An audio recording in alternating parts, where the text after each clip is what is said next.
بعد النجاح الكبير اللي نجحته الفنانة روجينا في مسلسل ستهم اللي بيتعرض حاليا في شهر رمضان، ناس كتير اتعاطفت مع الفنانة روجينا بسبب الأحداث المأساوية اللي بتعيشها في المسلسل.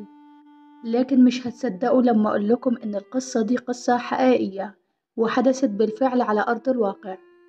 تعال أقولكم مين صاحبة القصة الحقيقية لمسلسل ستهم. قصة المسلسل مأخوذة من ست اسمها الحاجة صيصة. الحاجة صيصة هي ست عندها 73 سنة، عايشة في قرية البغدادي بمدينة البياضية في محافظة الأقصر.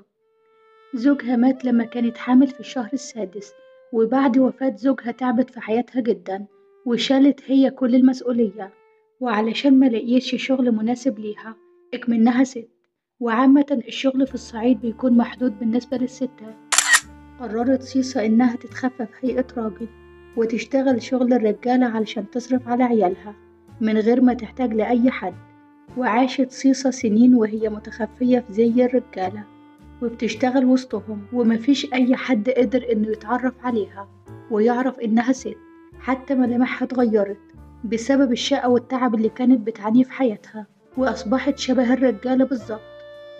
أكتر من 42 سنة عاشت وهي بتشقى علشان أولادها وعلشان ما تحتاجش لأي حد، واشتغلت أكتر من شغلانة، شوية تشتغل ورا بنا وشوية تانية تلمع أحذية. وبالرغم من صعوبة كل الشغلانات اللي اشتغلتها صيصة، إلا إنها عمرها ما اشتكت ولا كلت ولا تعبت. والست دي تعتبر أكبر مثال للأم المثالية اللي بتتعب وبتشقى وبتضحي علشان أولادها. وكرمها الرئيس عبد الفتاح السيسي واداها درع الأم المثالية، وكمان اداها شقة ليها هي وأسرتها في الأقصر. ومش بس كده، كمان الإعلامية منى الشاذلي استضافتها في برنامجها ولقبتها بالأم المثالية. وأصبحت قصة الحاجة صيصة بيتحكي بيها في كل زمان ومكان كمثال للأم المثالية والست القوية اللي انتصرت على صعوبات الحياة. والفنانة روجينا بتتناول قصة الحاجة صيصة في مسلسل ستهم، والمسلسل حقق نجاح كبير بسبب قصته المأساوية، بالرغم إن في ناس كتير ما تعرفش إن القصة دي قصة حقيقية وحصلت بالفعل على أرض الواقع. في نهاية الفيديو ياريت تقولولنا في التعليقات، هو انتوا كنتوا تعرفوا إن القصة دي قصة حقيقية ولا مجرد قصة وخلاص؟